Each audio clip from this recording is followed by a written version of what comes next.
Assalamualaikum warahmatullahi wabarakatuh. Perkenalkan, nama saya Trisunanti dan ada rekan saya juga, Ibnu Fajar. Kami adalah mahasiswa dan mahasiswi semester 4 dari Universitas Pamulang. Video ini kami buat untuk memenuhi tugas mata kuliah manajemen pemasaran. Dan yang kami bahas mengenai analisa manajemen strategi PT Astra International Tbk. Serta sebagian besar informasi ini kami dapatkan dari jawabpos.com tahun 2020. Berikut penjelasan yang dapat kami sampaikan. Selamat menyaksikan teman-teman.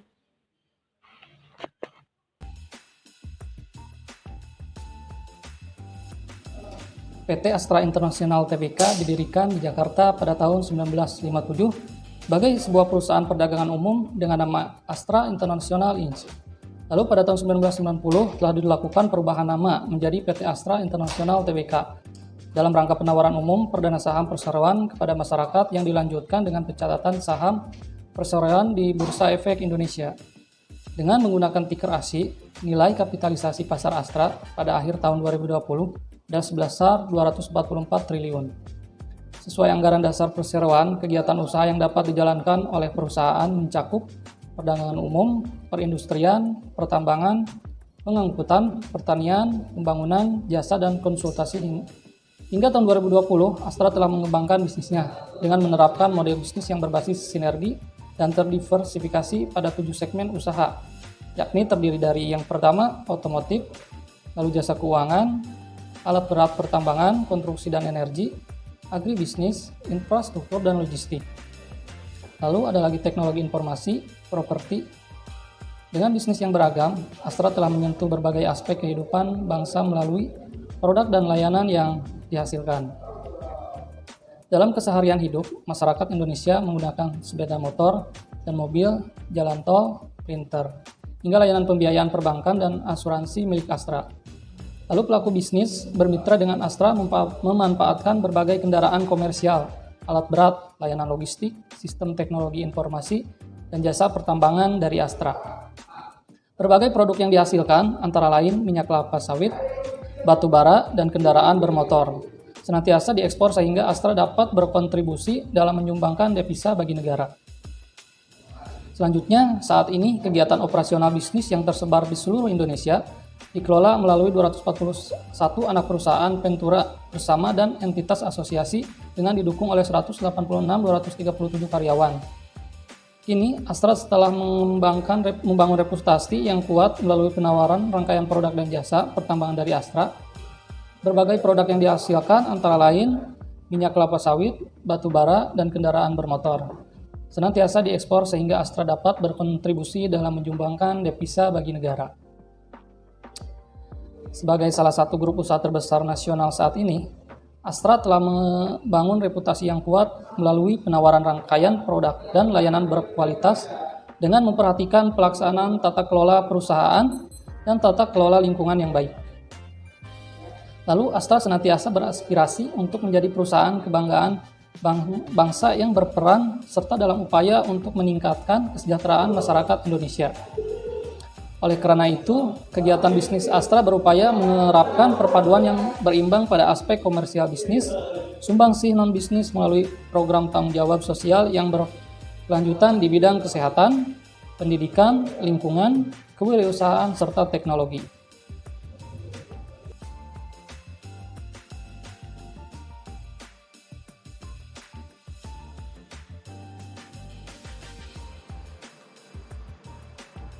Kinerja perusahaan Astra International di masa pandemi. PT Astra International Tbk kode saham ASI pada tahun 2019 berhasil mengumpulkan keuntungan senilai 20,17 triliun. Laba bersih perseroan tersebut tak jauh berbeda dengan posisi tahun 2018 yang meraih keuntungan senilai 21,67 triliun. Tapi bagaimana posisi PT Astra International Tbk ASI di tengah pandemi? Mengenal perusahaan Astra International, sebelum membahas lebih jauh mengenai posisi keuangan PT Astra International, mari kita coba mengenal perusahaan ini lebih dekat. Mungkin bagi beberapa orang perusahaan ini sudah tidak asing lagi di telinga. Ya, PT Astra International Tbk atau yang disebut Astra merupakan salah satu konglomerat terverifikasi terbesar di Indonesia. Perusahaan induk investasi ini sering dianggap sebagai barometer perekonomian Indonesia karena kehadirannya di berbagai sektor mulai dari sektor otomotif, agribisnis, alat berat, pertambangan, energi, jasa keuangan, teknologi informasi, dan infrastruktur dan logistik.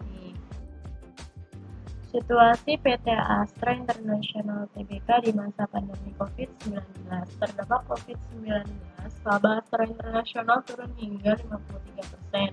Dikutip dari jawapost.com, PT Astra International Tbk mencatat penurunan laba bersih yang signifikan sepanjang 2020.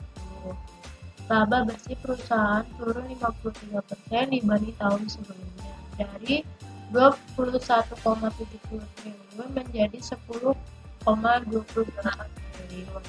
Presiden Direktur Astra International Joni Bunarto Jondo mengatakan penurunan tersebut disebabkan oleh imbas pandemi COVID-19 yang menggerus sektor otomotif sehingga pendapatan bersih konsolidasian grup ini pada tahun 2020 juga turun 26% dari 237,16 triliun di tahun 2019 menjadi 175 triliun. Pendapatan dan laba bersih grup Astra Group pada tahun 2020 menurun akibat dampak dari pandemi COVID-19 dan upaya penanggulangannya. Grup terus beroperasi di tengah kondisi yang menantang dan masih terdapat ketidakpastian mengenai kapan pandemi akan berakhir. Pandemi COVID-19 tersebut juga membuat laba bersih masing-masing bisnis Astra Group loyo. Bisnis Astra yang menyumbang penurunan laba paling dalam adalah divisi infrastruktur dan logistik, yang mencatat penurunan laba bersih sebesar 85% dari 292 miliar menjadi 45 miliar pada tahun 2020. Disebabkan oleh penurunannya pendapatan jalan tol dan penurunan margin operasi pada PT Serasi Auto Raya atau Sera. Kemudian disusul oleh divisi teknologi informasi yang laba bersihnya turun hingga 81% menjadi 36 miliar. Terutama disebabkan oleh penurunan pendapatan dari bisnis solusi dokumen dan layanan perkantoran PT Astra Grafika atau Tbk yang 76,9% sahamnya dimiliki Persero. Lalu, penurunan laba juga terjadi di divisi otomotif sebesar 68% menjadi 2,7 triliun. Hal tersebut mencerminkan penurunan volume penjualan secara signifikan. Namun, setelah mengalami kerugian bersih pada kuartal kedua, divisi otomotif grup kembali mencatat keuntungan pada semester kedua tahun 2020 setelah adanya pelonggaran penerima langkah-langkah penanggulangan pandemi.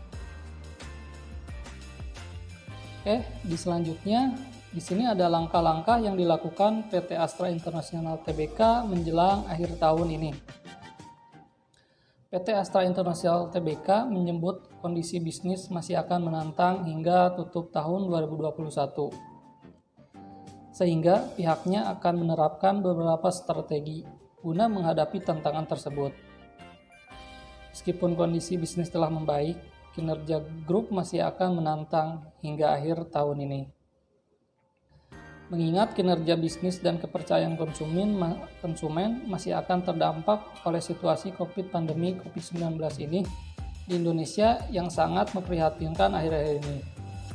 Neraca keuangan dan posisi pendanaan grup tetap kuat. Itu dilansir kata Presiden Direktur Astra International yaitu Joni Bunarto Jondo. Lalu dalam jangka pendek, perseroan akan fokus dalam memastikan kedisiplinan dari setiap jajaran di Astra dalam penerapan kebijakan pemerintah dalam penanggulangan pandemi. Kemudian emiten induk berkode saham ASI ini juga akan memastikan kedisiplinan pengelolaan keuangan dari seluruh unit bisnis. Misalnya meneruskan strategi penghematan biaya dan memilih prioritas belanja modal.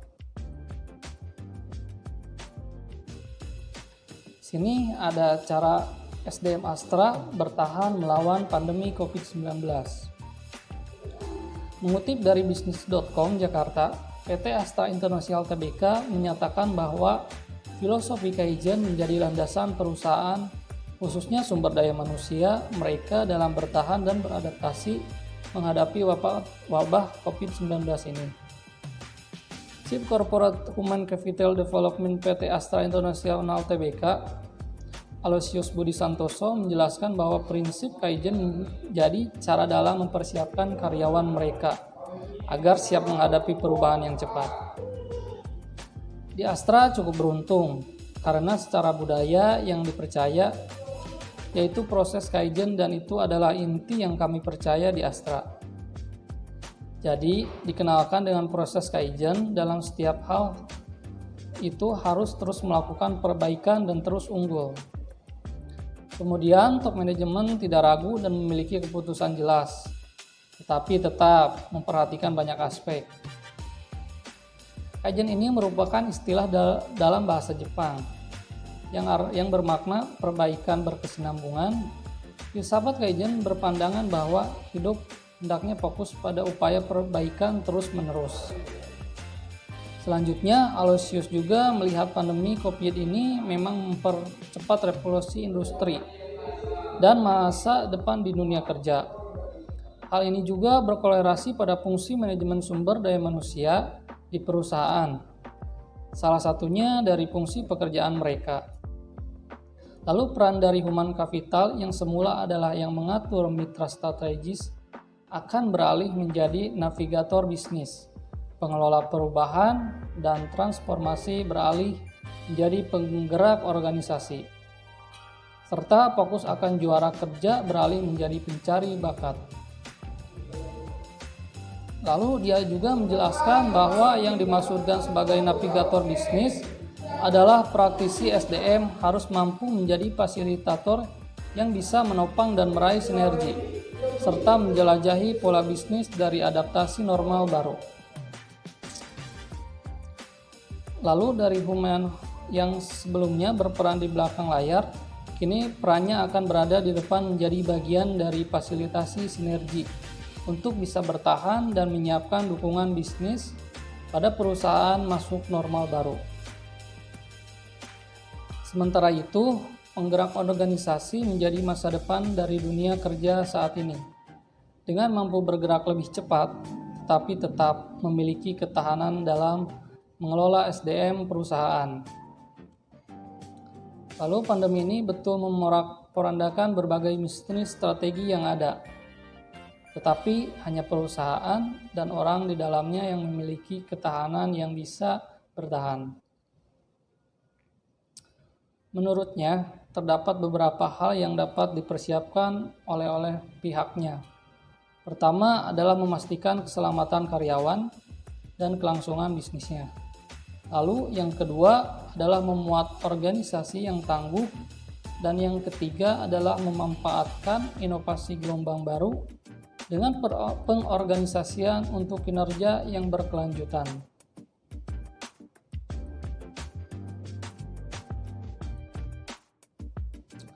Mungkin sekian analisa manajemen strategi dan SDM di PT Astra International dari kelompok kami. Jika ada kata-kata atau penjelasan yang kurang, mohon dimaafkan. Semoga bisa dipahami dan menambah wawasan oleh teman-teman. Terima kasih. Assalamualaikum warahmatullahi wabarakatuh.